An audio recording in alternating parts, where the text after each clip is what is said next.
Assalamu alaikum wa rahmatullahi wa barakatuh. My dear students, welcome to our lesson for today.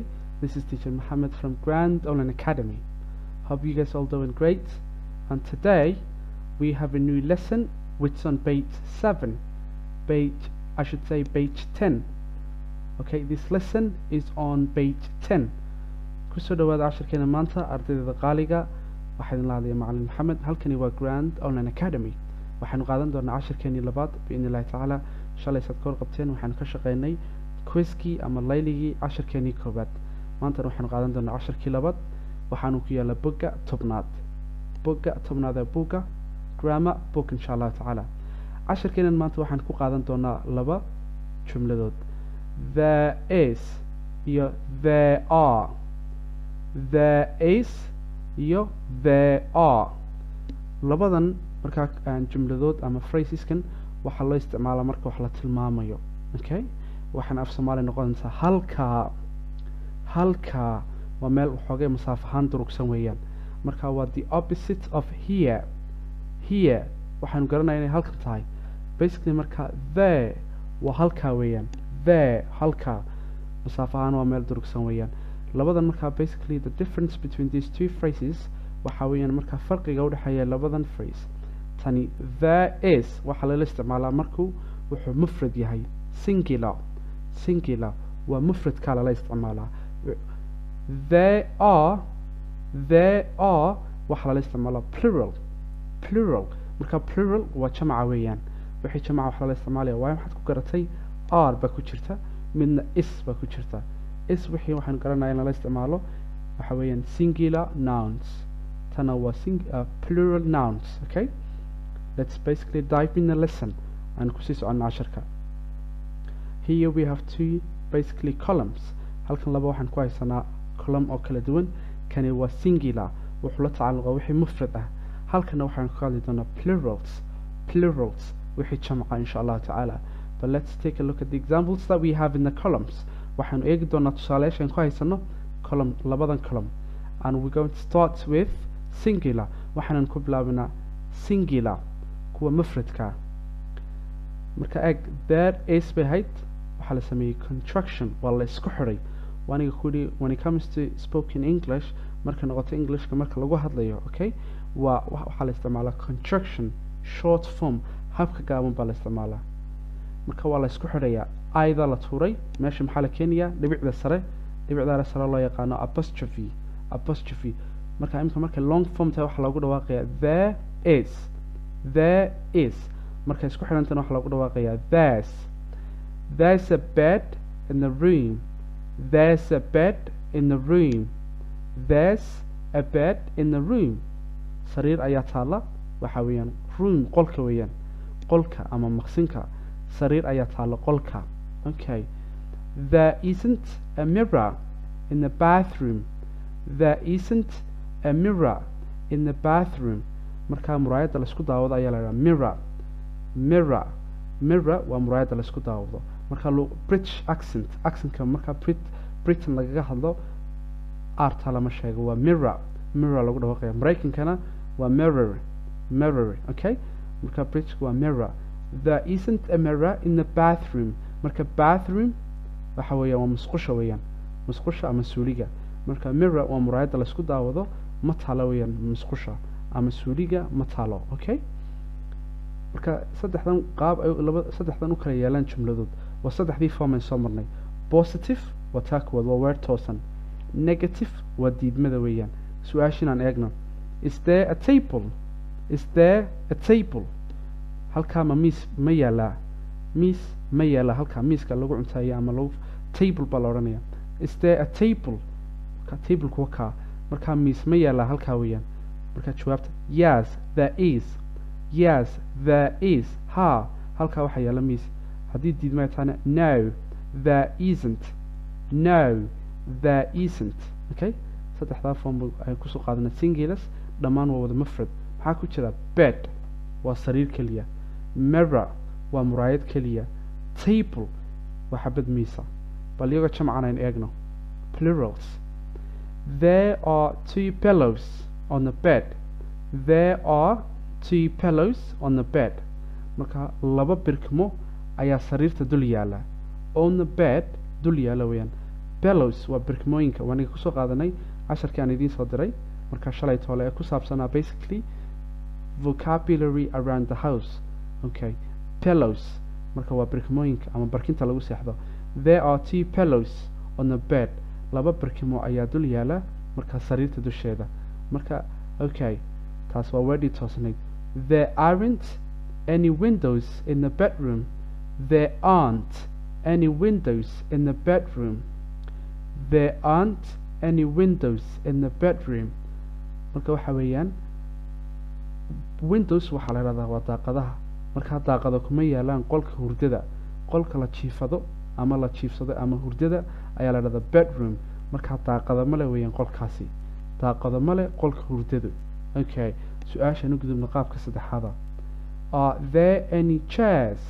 are there any chairs wax kuraasa ma yaalaan halkaas masaafahaan waa meel yar durugsan halkaas weeyaan yes there are yes there are ha way yaalaan no there aren't no there aren't may ma yaalaan no there aren't may ma yaalaan okay marka waxaan soo kala baranay singulars iyo plurals jamca iyo mufradka insha allahu tacaala sidoo kale waxaan ku dabaqnay saddexdii form positive ama affirmative soo taqaanaba affirmative ama positive negative haye sidoo kale question ama interrogative saddexdii qaab baan soo baranay bal inay jamc yihiin aan eegno horta number 1 waxaad ku garanaysaa 2 baa ku jira 2 laba ayay sheegaysaa wax jamca sidoo kale pillows waa birkimooyin s baa raacsan xaggan aan eegno windows s baa raacsan waa daaqado chairs s baa raacsan waa waxaweyaan basically markaa kuraastii okay haddaynu kusii soconnaa cashirkeena tusaalayaasha there's a bed in the room there are 2 pillows on the bed is there a window no there isn't is there a table yes there is yes there is are there any chairs yes there are yes there are there any plates no there aren't no there aren't okay marka haddaynu gudubno bogga 11aad waxaan ku qaadanaynaa waxa weeyaan waa possessives marka possessives waxaa la yidhahdaa lahaanshiyo markaad waxaad lahaanshiyaha ka keenaysid ama ownership ama possession ayaa la isticmaalaa okay markaad leedahay waxaa aniga iskale waxaa ciddaasa iskale ayaa la isticmaalaa possessives aynu eegno marka saddexdaa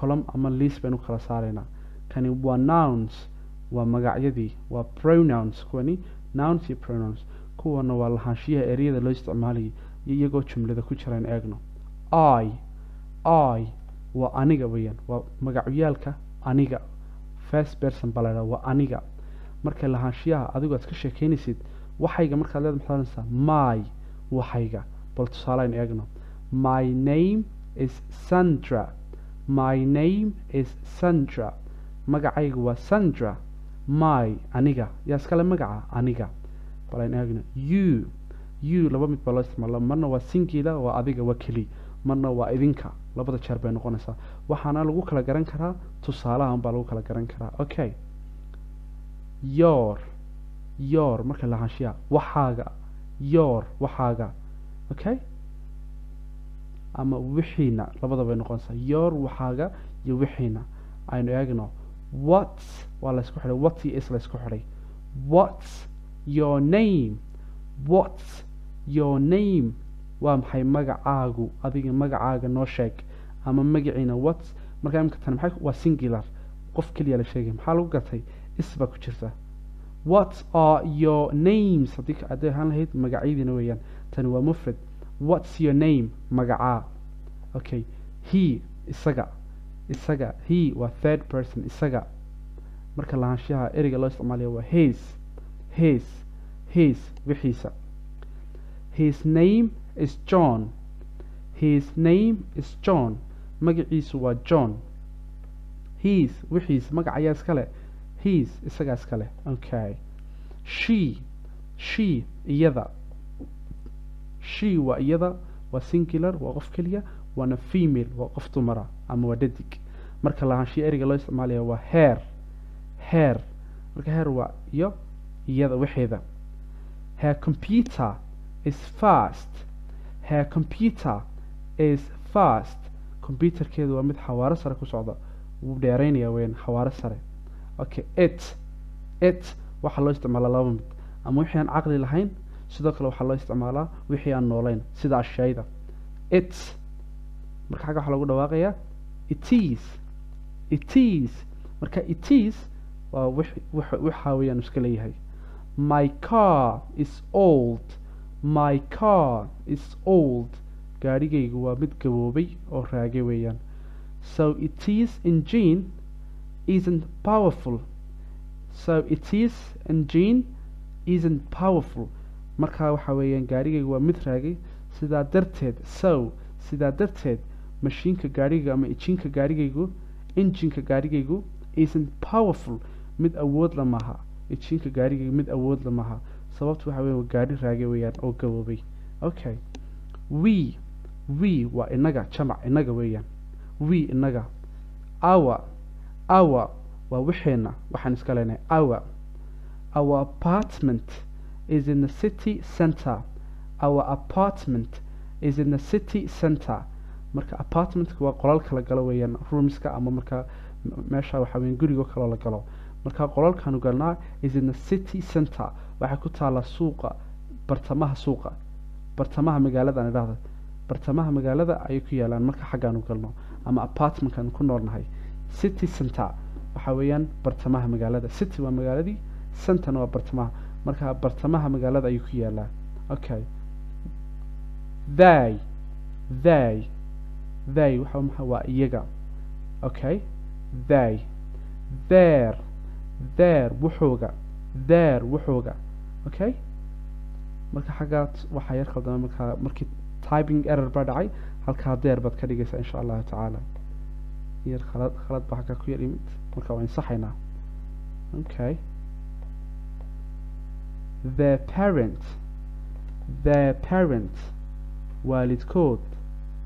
their parents waalidkood okay halkaas way saxsan tahay my dear students that is grammatically correct waa sax weeyaan my parents waalidkay sold waxay iibiyeen their house gurigoogii my parents sold their house waalidkay waxay iibiyeen gurigoogii okay let's carry on with the next one aynu gudubna markaa midda xigta oo basically marka ah okay sorry waxaan u gudbaynaa markaa ta xigta weeyaan waa marry marka marry imika waxaa la samaynayaa magacyadii weeyaan kuwaan soo aragnay kuwaas waa 7 magacyaal magacyadan u gudubno esm baa la raacinayaa marry waa magacii waxay iska leedaan s baa la raacinayaa marries okay Mary's phone number is 5554321 Mary's phone number is 5554321 marka kuwan lahaanshaan way ka duwan yihiin kuwa aan soo aragnay kuwan waxaa la yiraahdaa possessive adjectives sifooyinka lahaanshiyo kuwan waa possessive nouns waxay ku kala duwan yihiin kuwan dhibicdaas la raaciyo yes apostrophe ga dhibicda yar sare yes baa la raacinaya marka waa magaca imka anigu waa maxamed waxaan istaa Mohammed's phone numberka Mohammed waxa weeyaan ama teacher's phone marka waa maxay numberka macallinkayga waa maxay halkaan idinku qoro teacher's phone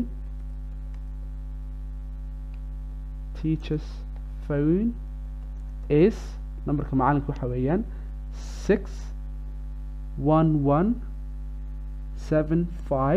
6117590 saasoo kale weeyaan marka magaca qofka maxaad raacinaysaa keliya dhibicdaas yes okay